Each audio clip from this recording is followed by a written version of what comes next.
Hi friends, today we are going to see about Kepler's problem in action angle variables. The Kepler problem is named after Johannes Kepler, who proposed Kepler's laws of planetary motion.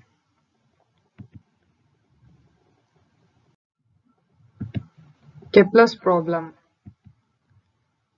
In classical mechanics, the Kepler problem is a special case of the two-body problem, in which the two bodies interact by a central force F that varies in strength as the inverse square of the distance r between them.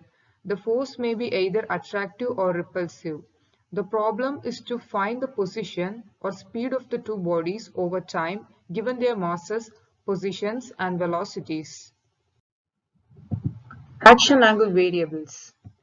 In classical mechanics, there is a system of variables which historically has been defined for bound-state two-body systems and which uses angular momentum as one of the canonical momenta, sum of linear momenta of the system.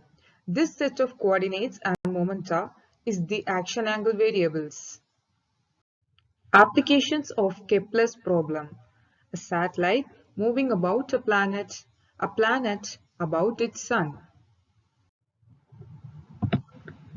Kepler problem is also important in the motion of two charged particles, since Coulomb's law of electrostatics also obeys an inverse square law. Kepler's problem. The most important central force is an attractive force which varies inversely as the square of the distance, that is, central force is inversely proportional to the square of the distance. F of r is equal to minus k by r square. Where k is constant, the corresponding potential energy will be V of r is equal to minus k by r. Equation of the orbit is d square u by d theta square plus u is equal to minus m by L square u square into f of 1 by u.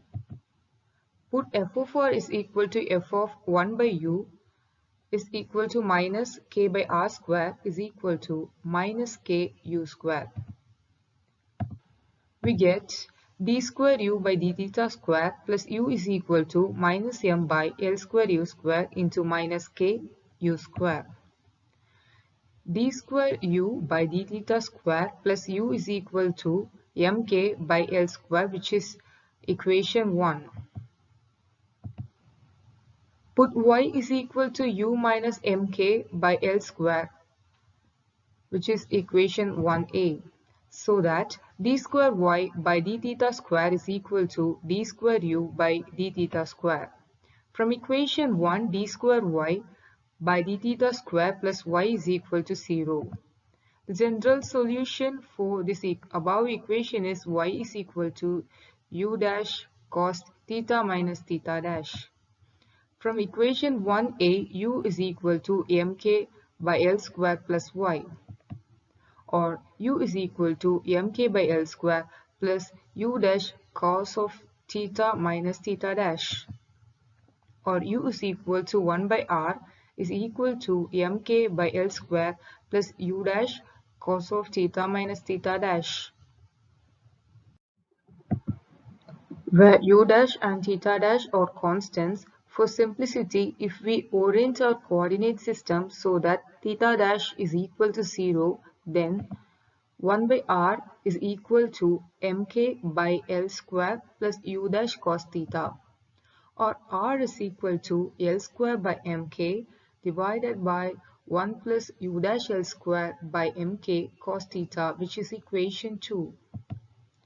Theta dash, which we have made 0, can be recognized as one of the angles at which the orbit turns, because theta is equal to theta dash, or theta is equal to theta dash plus pi gives maximum or minimum value for r.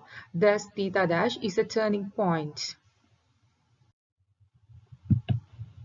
We shall now show that equation 2 represents a conic section coincidence with the Kepler's first law of planetary motion, which states that the orbits are conic sections. Ellipses for the planets with center of force are one of the foci.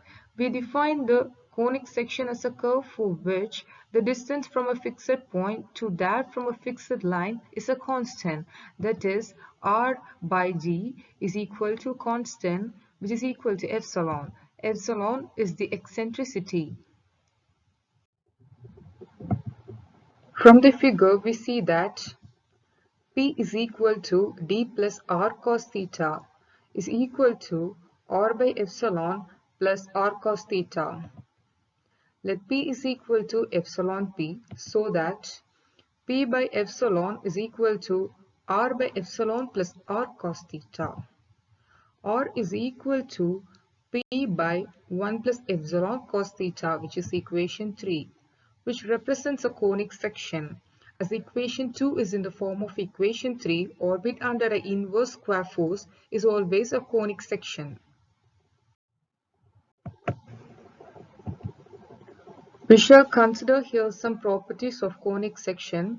Let us change the basis of description of polar coordinates with the origin at the focus, putting x is equal to r cos theta and y is equal to r sin theta. In equation 3 we get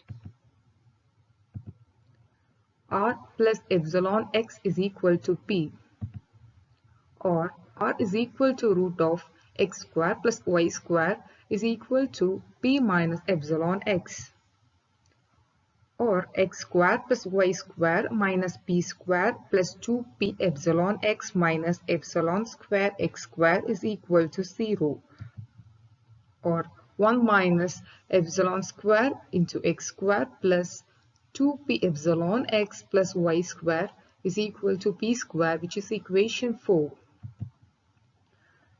Case 1, if epsilon is equal to 1, equation 4 becomes y square is equal to 2 minus 2px plus p square, which is the equation of a parabola. In case 2, if epsilon is less than 1, equation 4 becomes x plus p epsilon by 1 minus epsilon square the whole square divided by p by 1 minus epsilon square the whole square plus y square by p square by 1 minus epsilon square is equal to 1, which is equation 4a. This equation will have the form x plus x0 the whole square by a square plus y square by b square is equal to 1. With a is equal to p by 1 minus epsilon square, b is equal to p by root of 1 minus epsilon square, or b is equal to root of 1 minus epsilon square, which is the equation of an ellipse. Case 3. If epsilon is equal to 0, equation 4a reduces to x square plus y square is equal to p square, which is the equation of a circle. In case 4, if epsilon is greater than 0, equation 4a takes the form x plus x0 dash the whole square by a dash square minus y square by b dash square is equal to 1, with a dash is equal to p by epsilon square minus 1 dash, where b dash is equal to p by root of epsilon square minus 1. B dash is equal to a dash into root of epsilon square minus 1, which is the equation of a hyperbola. Hence, the path of the particle can be found by using the Kepler's problem.